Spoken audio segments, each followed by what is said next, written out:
أجواء ثورية عادت إلى الميدان للمطالبة بمحاكمة رؤوس الفساد والإصلاح والتطهير. فعادت إلى الميدان مظاهر ثورة 25 من يناير بما تحمله من رسم العلم على الأيدي والوجوه. وكان للجان الشعبية دورا هاما في تأمين الميدان، فقاموا بدورهم في تفتيش الداخل، وقسموا أنفسهم إلى فريقين، فريقا لتفتيش النساء والآخر للرجال.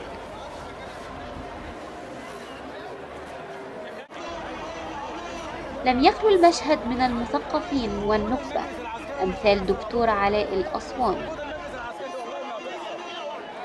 وكان لأبناء المدينة الباسلة محافظة السويس تواجد ملحوظ في أروقة الميدان. وبداخل الميدان فكان خليط من التيارات الدينية والحركات السياسية في تابلوه سياسي رائع يؤكد على قيمة الثورة.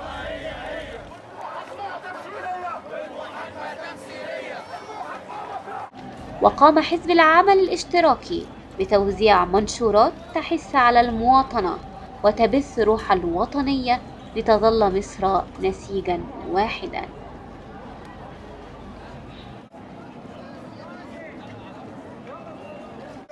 وكما تعودنا على الميدان فهو لا يخلو من المنصات.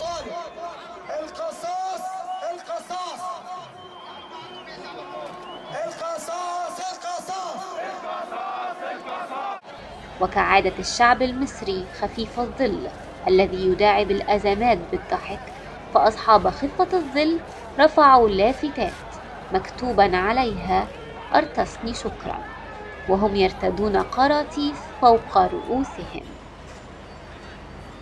ووقف تمثال الفريق عبد المنعم رياض شاهدا على بداية اعتصاما مفتوحا لتحقيق مطالب الثورة، بعدما خلا المشهد من الإخوان المسلمين وبعد انسحابهم من الميدان في تمام 5:00 عصرا. من داخل ميدان التحرير كانت معكم نهى والي.